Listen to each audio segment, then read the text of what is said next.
What's going on, everybody? Welcome back to another episode of Bodacious Rant. Hope everybody's doing good. Hope everybody's doing better than how I was after watching this recent movie. One I was really hoping would do well, like long before the trailer came out. When the trailer came out for it, I was like, "Oh shit, this movie's gonna suck." You know, okay. I can't talk about it without getting super heated. We are talking about the latest in a long line of remakes, which is The Crow, starring Bill Skarsgaard, Danny Houston from like Yellowstone, 30 Days of Night. Basically, a lot of movies where he's either a bad villain or, he's a good actor in general. And then also FKA Twigs, who's a musician. I haven't really heard her stuff, but I guess she's popular in some circles, so that's cool. This is a non-spoiler review. As much as I'd want to butcher and release this movie for all of you to watch, we can't do that. So this is a non-spoiler review. So if you do like the video, apologize for all the negativity now. Feel free to give us that like button. Ring the bell to stay up to date for notifications, and of course subscribe. We do appreciate you all for that, especially for those who've been tuning into our House of the Dragon spoiler review. That's always great to see. Very surprising that did better than Shogun, but doesn't matter. Anyways, so this one very similar to no, it's definitely different. Anyways, Bill Skarsgård plays the titular character Eric Draven, who's kind of the brooding, damaged person in this movie. He meets FKA Twigs' Shelley Webster in a rehab facility, and then they fall in love immediately. And in the whirlwind romance, he gets brought into her chaos and her past, and he has to avenge her by becoming essentially a revengeful spirit.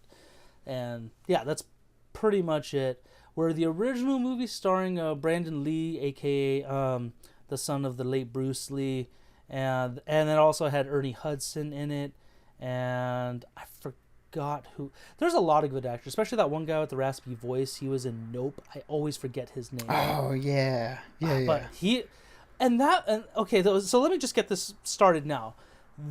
That movie was already super weird. I remember watching it younger. I'm like, why is this so creepy? But that's just the gothic overtones, and then it still had like that 80s just like grime and just grungy feeling and stuff. And that's what made it charming, though. That's what actually had it fun. And while that was supernatural, this is just a movie that has no sort of inspiration whatsoever. I don't know if it was trying to appeal to younger generations, or whatever it was, but there was a lot lost in translation. And I think the supernatural aspect was taken a little too far in this one. Before I keep going, Burn, and just hearing myself talk, what did you think of this movie? I didn't like it at all, really. I mean, like, when it's hard to do a remake of a beloved cult classic, which the original Crow is definitely. I mean, as you mentioned, it's one of those 80s movies. Oh well, I think it was in the 90s actually. 94, yeah. Yeah, 94. Yeah, so 30 years later we got whatever this is, but with that movie, it's hard to understate or overstate how influential that movie is, especially to a lot of like current comic book movies, especially within the Batman stuff like The Dark Knight, and especially the Batman of a couple years ago. The way the gothic style of that one just kind of translated across all these years later, with the way they filmed that movie and the great use of shadow and set design and location and tone. It's just a very singular movie that you can see definitely having an influence on a lot of things that came today. And it's crazy how we somehow got this version of a movie, which is lacking really any of that. There's really no personality to this movie. It feels very much watered down, very generic, kind of comic book superhero type thing, where all of the things that made it unique and fun in the original movies, and I never saw any of the sequels, but what made those sort of stick out, especially, I mean, in the 90s, where, a lot of comic book adaptations weren't really a thing, so much as they are now. This movie just kind of comes and goes, and it just doesn't really leave any sort of a mark. For a lot of the movie, it was just very dull and boring, which is kind of like the worst thing you can do for a movie like this, where I was in a decently crowded theater, and there was just kind of no reaction to anything whatsoever going on, and the central love story just kind of fell flat and forced, and at times almost felt like a edgy teenagers fan fiction, in like the worst ways. It was just In the very worst cringe. ways. That's what I'm saying. That's what I was saying. I don't mean to interrupt you, Byrne, but when you brought that up, that's exactly how I felt. Like, is it? That's what I was saying. Like, is this supposed to be for younger generations, where it's like you're just supposed to kind of go with this? I was like, no, I am not liking this whatsoever. But finish your thoughts, Byrne. I apologize. Yeah, is frustrating to say, because I mean the original movie kind of threw you in at the end of it. In this movie it kind of builds up the relationship, and in the original you're kind of just like thrown at the end where the bad deeds already happened, and you kind of get an idea of what the relationship was like through flashbacks and through seeing what the character Erica Draven's doing in the current time in that movie.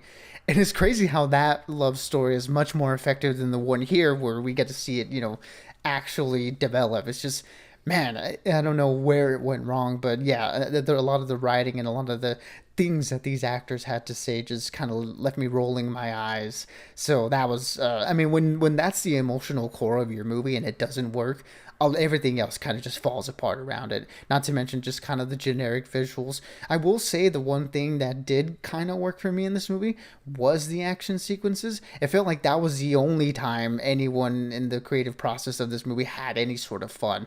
It's almost as if like the second unit kind of understood what this movie should have been, whereas the first unit kind of made a completely different movie, because it's only through the action and the gore and the R rating where this movie has any sort of personality whatsoever. And it was the only times that in the theater where there was any sort of reaction to it, because it was kind of like finally something's going on. So it's hard to say whether the action sequences are good on their own or just in comparison to the rest of the movie, which is just completely dull. That just kind of sticks out just by nature. Byrne, there's rare times where you're more positive about a movie than I am, and I appreciate that because I need that positivity. But yeah, no, I'm gonna go with the latter. That this movie was so bad. The action did stand out. Even then, with the action, there was only a couple cool moments in it. The rest of it, I was like, this is just like you. I think you did say it best. Like just so generic, so uninspired. And I have nothing against the actors in this. It's just that movie that this was a paycheck. And that's literally what I got from this. And I'm really glad that Jason Momoa and Tom Hiddleston did not sign on for this. I wouldn't be surprised if they didn't sign on, because this is what the studio forced. I think that's what it is. It's a very studio movie. There's no real artistic approach to it. Nothing to really keep homage to the first one, except for the names and the look. That's the only thing I do like, is like, you know what? I don't mind Bill Skarsgård's look, but I think he just can't do the brooding hero. That's just, I wish he was more like Pennywise. Because watching the original movie, and the only other one I've seen is the second one, which I forgot who the actor's in that one. Oh, that one right. I want to say had Iggy Pop, though. That was the only person I really remember. But like the Raven, he's not necessarily a superhero, but he's a very anti-hero, very dark character, almost like if the Joker was a hero to a certain extent. That's how I would describe it, and this just completely missed the mark. So, with all that being said, I apologize, everyone. I don't mean to be so negative on this. If you genuinely do love it, good for you. God bless you. I can't get on that train. If I could give it a 0, I would, but I'm just gonna give it 1 out of 5, just because Bill Skarsgård with his version of the makeup and the jacket, that was the only good thing for me this whole time. Yeah, I mean, like, some of the costume design is good, some of the set design is good, and some of the action is good, but just not enough to make me enjoy this movie. It's kind of one that you should definitely wait till it comes out, on streaming, and kind of just fast forward through the boring parts, because, man, it's just, even coming in at under 2 hours, this was kind of a slog to get through. And yeah, it's just another disappointing remake where it just feels like the people behind it just kind of removed everything that made the original version special and just kind of put out a generic version of it.